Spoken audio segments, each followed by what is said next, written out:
करते समय फोन करके पूछा कैसे चल रहा है। मुझे राजन नाइक उम्मीदवार ने कहा कि हम सब बैठे हैं, आप चाय पीने आ जाओ। मैं चाय पीने गया और 200-250 बूथ प्रमुख थे, तो हितेंद्र ठाकुर जी और उनके बेटे को लगा कि मैं पैसे बांटने आया हूं। वो 200-250 कार्यकर्ता उनके आए, चिल्लाने लगे, हंगामा हो गया।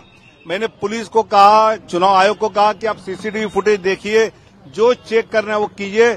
जो कार्यकर्ता दिन रात पार्टी के लिए मेहनत करता है उसके साथ चाय पीने के लिए जाना कुछ गलत नहीं।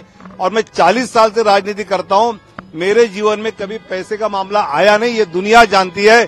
सुप्रिया सुळे, राहुल गांधी और ये लोग ऐसा क्यों कह रहे हैं? और वो आके सीसीटीवी फुटेज आके देखे, जो चेक करना है चेक करे। और बाद में ये होने के बाद तो हितेंद्र ठाकुर और क्षितिज ने मेरे को अपने गाड़ी से छोड़ा, तो ऐसा कोई मामला नहीं है। साहेब असा है की नाला सोपारा विधानसभेमध्ये मी फक्त कार्यकर्त्यांच्या गप्पा मारायला गेलो आणि एकदम हितेंद्र ठाकूरची माणसं आली आणि पैसे वाटतात। माझं म्हणणं आहे, निवडणूक आयोगाने, पोलिसांनी, राहुल गांधी, सुप्रिया सुळे सगळ्यांनी तिथलं सीसीटीव्ही पाहावं, तिथलं सगळं पाहावं, पैसे कुठे वाटले, काय वाटले। कार्यकर्ते जे दिवस रात्र मरतात त्यांना भेटून चहा पिणं, हे सुद्धा संजय राऊत, सुप्रिया सुळे आणि राहुल गांधीला इतकं वाईट वाटतं।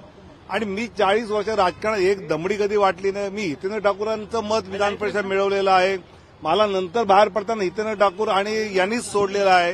त्यामुळे शंका आली असेल त्यांनी केलं असेल, निवडणूक आयोगाने पूर्ण चौकशी करावी।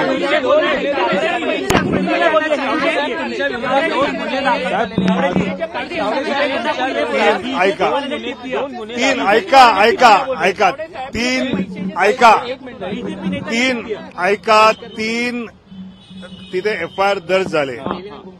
एक दर्ज झाला की आम्ही दोघांनी मिळून प्रेस कॉन्फरन्स घेतली। दुसरा दर्ज झाला की मी माझा मतदारसंघ नसताना तिथे गेलो। तिसरा झाला की हितेंद्र ठाकूर मतदारसंघ नसताना तिथे आले।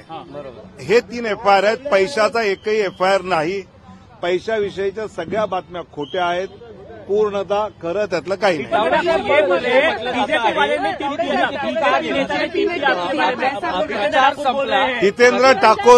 हितेंद्र ठाकूरांनी असं म्हटलं की भाजपच्या नेत्याने टीप दिली, हे धादांत खोटं आहे। नंतर मला गाडीत जाताना ते काय म्हणले तेही मला माहिती आहे, त्यामुळे यात काही तथ्य नाही।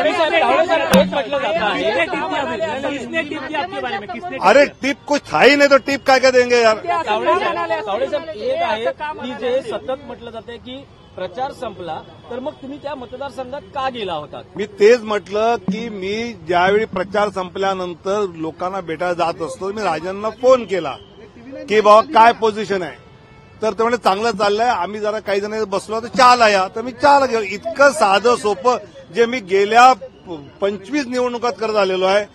आता उद्धवजी आणि मी सुद्धा अनेक वेळा रात्री शाखांमध्ये फिरलेलो आहे युती असताना।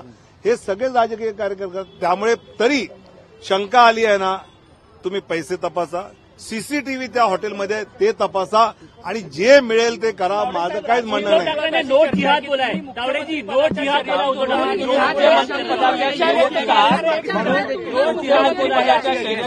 त्यामुळे कारस्थान रचलं गेलं आहे का? मुख्यमंत्री पदाच्या शर्यतीत आहात, त्यामुळे तुमच्या विरोधात कारस्थान रचलं आहे का?